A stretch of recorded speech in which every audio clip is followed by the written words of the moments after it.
Hello, I'm welcoming you to watch a very amateur like video I have made on my phone about my current project in the crochet world. I am making a gift for a very dear friend of mine.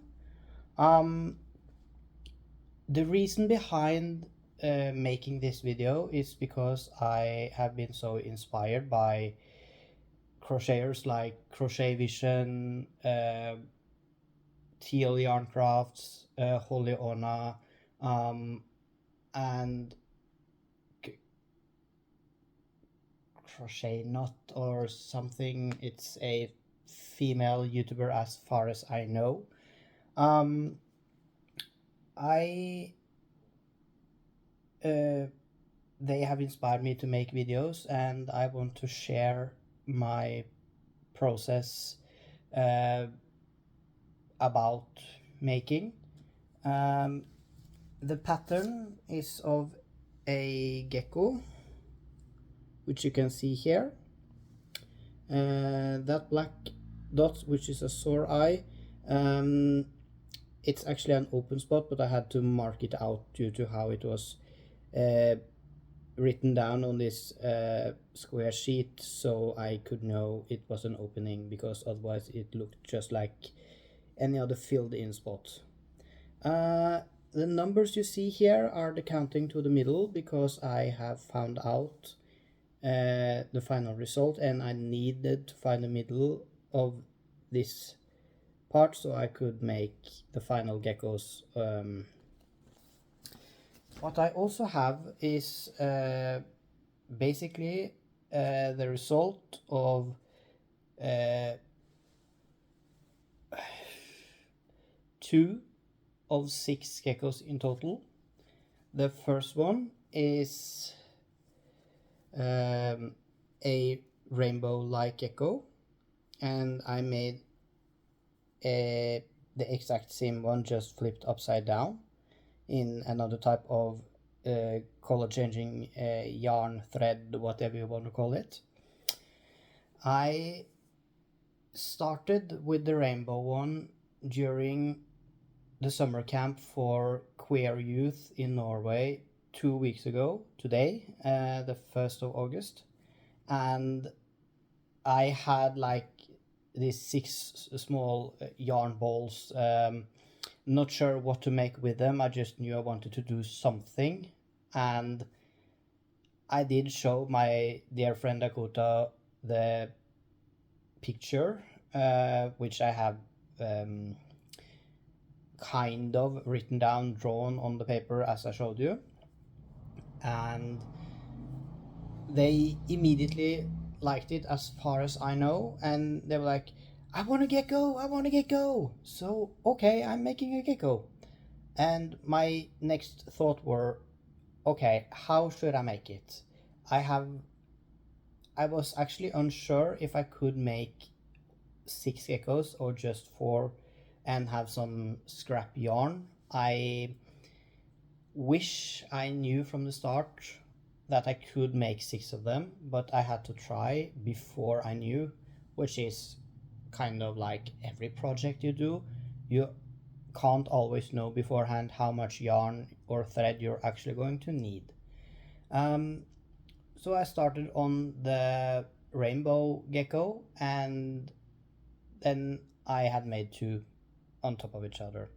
And then my next thought were, okay, I have enough yarn to hopefully make six full geckos in total. I have four left to make, because I knew from the very start I wanted to use all of my color changing yarn. Those two colors, I had three of each color, so six in total.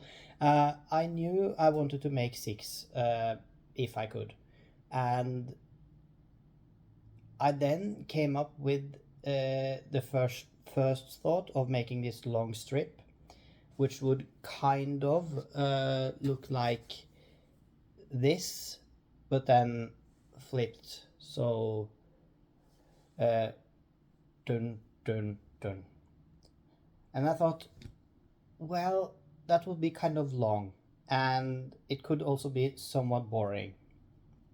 So I ended up with cutting off when I had made these two, and then I used a yarn winder, which I strongly suggest you get, um, at least if you have lots of half skeins or a yarn skein you've begun on, and it's it's starting to make a huge mess, which could lead to huge knots. And just to avoid that, um, I am actually using one of those yarn cakes it's making. Um, it does contain the rest of my uh, second rainbow gecko. I have already made another of the green and blue beige one. I have also forgot to mention in the pattern the 4 geckos I am making now are kind of pointing in a crisscross or cross, and it's supposed to look something like this. So 4 geckos pointing to each other, and then it's kind of long up and down. So I have decided to to make basically the third gecko from my size, because I will kind of make 3. I will finish this strip like the other one, and then I will go to the half in this one, and then through the half of this one make the third gecko on this strip. It will be sideways, because when I have finished my products, there will be 2 geckos on each side, basically where my hands are. So it will be more like they will kind of point like that. So one points down and one points up, just so that it will kind of make a circle around. I'm not sure if you get what I mean. And I have tried to make some videos earlier which have shown the process, or at least I think I actually took pictures of it, of how it's been looking for the more I work on it. I will from now on keep making updates about this project. But what I forgot to mention about the yarn winder, because my mind goes everywhere at once. These yarn cakes it makes are center pull, which, as you can see,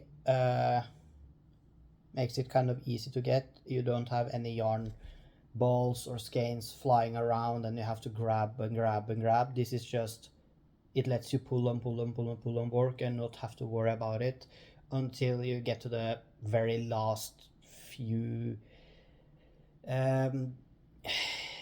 meters or so, where it can kind of collapse on itself, because it's somewhat tensioning to keep it in the cone it is in now. But yeah, it would be far less knots and struggle with the yarn. I have just now, actually, before I made this video, been trying to figure out how to make this product. And as I just figured out, I told my friends and obviously Kota, and it ended up with me actually making a serious attempt at having a YouTube video. I am no professional. I most likely will never be one either.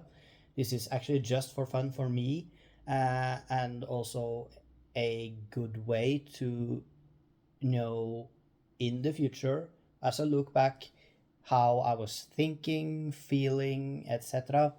About the process. And if you are wondering, I am using tatting thread size 40, or if you're going to buy large spools of yarn, it will be the size 16/2. It's very thin, as you can see here, and I have small fingers, so this is thin. And my hook, it's 0.75 millimeters thick. I don't want it any thicker. I like working with this size, and yeah, it's just good. The hook itself is from the Japanese brand Tulip. This one has a rubbery grip. I don't use it much anymore, other than for small projects, due to the rubbery grip having started to fail, so the hook itself is moving inside the grip. But I do have another solution to that, if it becomes too annoying. I have the exact same needle, but with a plastic handle, so I could easily swap if I feel like it. This one have only been used on a bigger project for a friend of mine who lives in Bergen, and I have kind of asked a friend of mine to get me the whole set of these small hooks, with the plastic handle, so I avoid having to have a hook that moves, even though the handle the part I'm holding is still, the hook is moving slightly. So there's that. It usually only happens when I am having very high tension. It's not supposed to happen, but I have also used this hook for approximately 2-3 years now, and done hours on hours on hours on hours on doing stuff. I don't have much more to say at the moment, other than I want others to feel like they can do crochet and find their own style. There is actually no right or wrong way to do it. You learn from your teacher, and in time you will slightly adjust, or you will just continue the exact same way. You don't have to do anything which requires you to do things in an unnatural way for you. I would strongly suggest you just keep on making your stuff, and I have a lot of stories to tell from my youth where I stumbled and fall and kept on doing. I have so many crochet projects I never actually managed to finish as a child, nor did I have any way of knowing. It would just be in my memories, haunting me for the rest of my life, probably, about how I never finished, or how I wanted things to be and it did not turn out right because I didn't know much more than a simple single crochet knot. And for many years I used this how am I supposed to say it? This standard chain foundation. For the past few months, I have tried another beginning, which is the chainless foundation row. Of course, you start with 2 chains and then you just make double crochets all the way, so that the start will actually end up looking like this. Does not look like I have made a foundation row, but there is one. And as you also can see, it's flat and it's not uneven, and it's also more flexible because of how it's made. It could be made by just making a single crochet, so on, and then you get all the stitches you need, etc. I also want to say that having a pair of scissors, especially for yarn work and nothing else, is gold. They cut so much better than every other type of scissors you use for paper and sometimes plastic, even though you shouldn't, or the hard paper, which cardboard, literally anything other than yarn. And I will also say I am also using this kind of kit, which also has a pair of scissor-like thingies, but I'm not so sure about those in particular in this kit. This was a cheap kit I got from a everything and nothing store, which is called Nille. It's local here in Norway. Don't know if it exists outside of Norway, and it's not the best quality of things, but what it does have is these safety needles thingy. I use them to count the length of my project and putting off every 50th stitch if I need. I could use other things, but these works so well. I have a tape measure in the box it came with. I'm not sure how accurate it is. It has supposedly 60 inches and I believe, yes, 150 centimeters, so 1.5 meters in length. I also suggest you getting needles that fit your yarn, so you can easily tuck in or sew in ends, and that's something I often do, although it's not, how should I say, always easy to do, depending on how big your needle is, or even threading the needle can be really hard sometimes. I will make a video of how I'm making the chainless foundation row in one of the next few videos I'll post. I want to be able to inspire others who watch YouTubers like those mentioned to make videos themselves if they want to do it. It's not a requirement. I just felt so inspired for a few months now that I just couldn't hold it any longer, so here I am doing my best, making the worst amateur video that ever existed.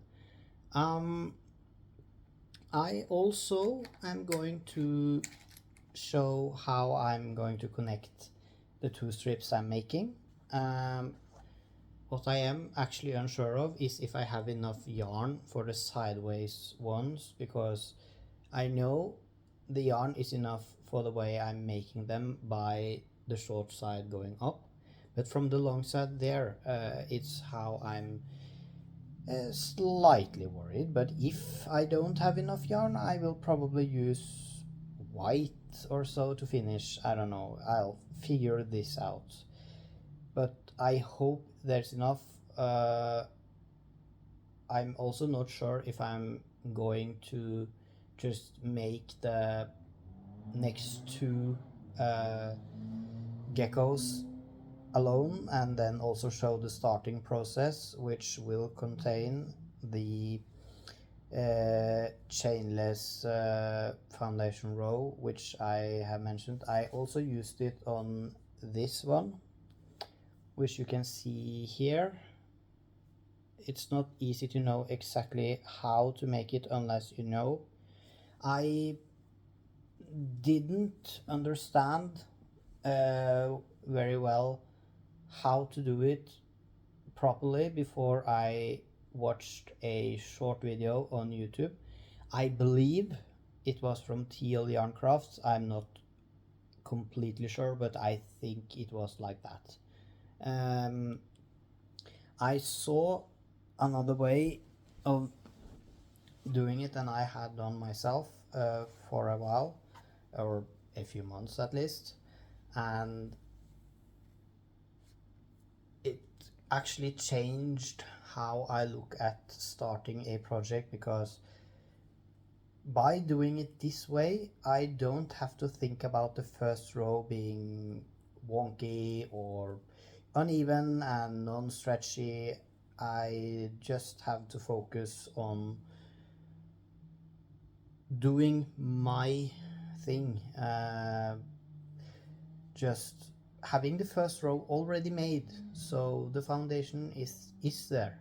It's not just uneven shaped chains that supposed to make the loops or stitches you're supposed to have, and blah blah blah.